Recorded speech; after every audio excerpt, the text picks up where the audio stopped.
அனைத்து உறவுகளுக்கும் இனிய தைத்திருநாள் நல்வாழ்த்துக்கள். இன்னைக்கு நான் பேச போகிற டாபிக் வந்துங்க, அழகாய் இருக்கிறாய் அதனால் பயமாய் இருக்கிறது அப்படிங்கிற ஒரு டாபிக்ங்க. என்னென்னு கேட்டிங்கன்னா, நம்ம வண்டி வாகனத்தில் போகிறோம், நடந்து போகிறோம்.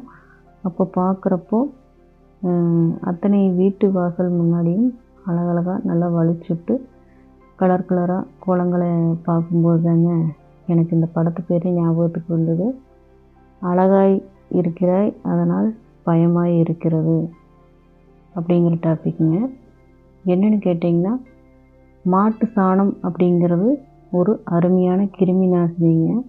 அதில் நாம் சாணி பவுடர் அப்படிங்கிற ஒரு நஞ்சை கலந்து அது வாசல் வலிக்கிறப்போ எப்படி ஒரு சந்தோஷத்தை கொடுக்குதுன்னு எனக்கு தெரியலைங்க. சாணி பவுட்ரு அவ்வளோ ஒரு விஷத்தன்மை வாய்ந்தது. அதில் நம்ம வாசல் வலிக்கிறப்போ பெரியவங்களுக்கே பாதிப்பு வரும். ஆனால் சின்ன குழந்தைகள்லாம் அதை சுவாசிக்கும்போது கண்டிப்பாக நுரையீரல் சம்மந்தமான பிரச்சனைகள் கண்டிப்பாக வருங்க. அது மட்டும் இல்லாமல் எப்பவுமே செருப்பு போட்டு தான் நடப்பாங்கன்னு சொல்ல முடியாது. எல்லாருமே வெறுங்கால்லையும் நடப்பாங்க. இந்த கால் வெடிப்புகள் மூலமாக இந்த விஷமானது உள்ளுக்குள்ளே போகிறப்போ கால் வலி சம்மந்தமான பிரச்சனைகளும் கண்டிப்பாக வருங்க.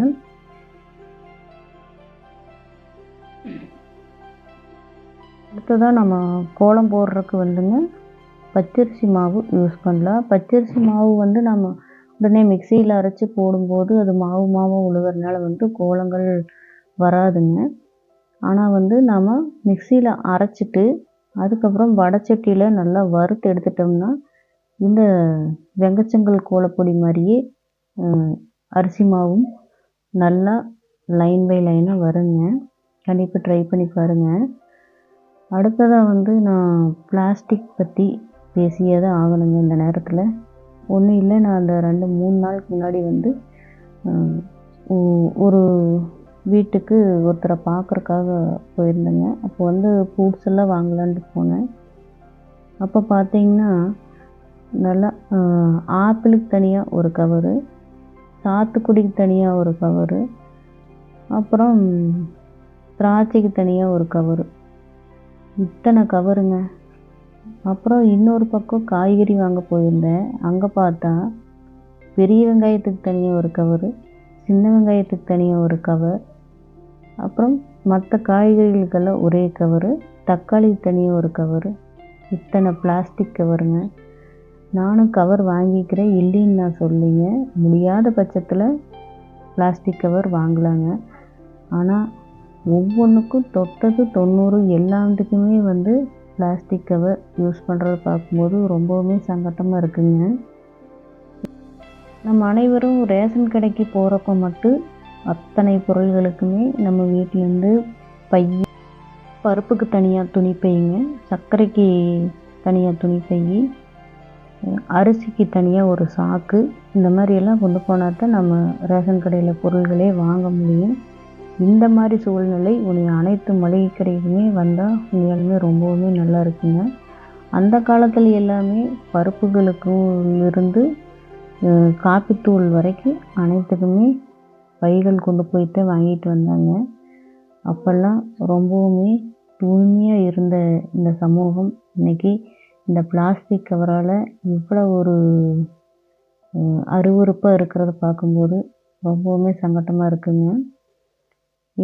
இனி வரும் காலங்களில் இந்த மாதிரி இயற்கையை அப்படியே இயற்கையாகவே நேசிங்க. முடிஞ்ச அளவுக்கு பக்கத்து மளிகை கடைகளுக்கு போனாலும் சரி, தூரமாக இருக்கிற கடைகளுக்கு போனாலும் சரி, பைகள், துணிப்பைகள் இதெல்லாம் கொஞ்சம் பெரிய பை ஒன்று வச்சுட்டு துணிப்பைகள், சின்ன சின்ன பைகள் கொஞ்சம் உள்ளுக்குள்ளே வச்சுக்குங்க. முடிஞ்ச அளவுக்கு பிளாஸ்டிக் கவரை தவிர்த்துடுங்க. ஏன்னா நம்ம போகிற வழியிலெல்லாம் பார்க்குறோம், அவ்வளோ ஒரு கசகசப்பாக அருவருப்பாக இருக்குங்க. அந்த மாதிரி பிளாஸ்டிக் கவரெல்லாம் வேறு யாரும் கொட்டலை, நம்மளை மாதிரி ஆட்கள் கொண்டு போய் போடுற 1-2 பிளாஸ்டிக் பொருட்கள் தான் அவ்வளோ ஒரு அசிங்கத்தை உண்டு பண்ணியிருக்குங்கிறத யாருமே மறந்துடாதீங்க. எதற்கு எடுத்தாலும் அரசியல்வாதிகள் மேலேயே குற்றம் சுமத்திட்டு இருக்கிற நாம் இனி மாறணுங்க. முடிஞ்ச அளவுக்கு பிளாஸ்டிக் பைகளை தவிர்த்துடுங்க. இது மாதிரி வீட்டு வாசலில் வலிக்கும் போதும் சரி, கோலங்கள் போடும்போதும் வலிக்கும்போது சுத்தமான மாட்டு சாணத்தில், உங்களுக்கு கொஞ்சமாக இருந்தாலும் பரவாயில்ல, அந்த சாணத்தில் நீங்கள் வாசல் வலித்து அழகான ஒரு அரிசி மா கோலம் போட்டு பாருங்கள். அந்த அரிசி மா கோலத்துக்கு நீங்கள் கலர் கொடுக்கணும்னா அருமையான காவி பொடி கிடைக்குங்க. அந்த பொடி வாங்கி நீங்கள் அரிசி மா கோலத்து மேலே போட்டு பாருங்கள். உண்மையாலுமே உங்கள் வீடு மட்டும் தனியாக தெரியும், அவ்வளோ ஒரு அழகாக இருக்கும். இன்றைக்கி மண்பானையில் தாங்க பிரியாணி செஞ்சுருந்தேன். ரொம்ப டேஸ்டியாக தான் இருந்தது. இப்போ ட்ரெண்டிங்கில் போயிட்டுருக்கிற லைட்டாக குலைவான பிரியாணிங்க. இது மண் சட்டியில் செஞ்சு பார்த்தேன், ரொம்ப டேஸ்ட்டாக தான் வந்ததுங்க.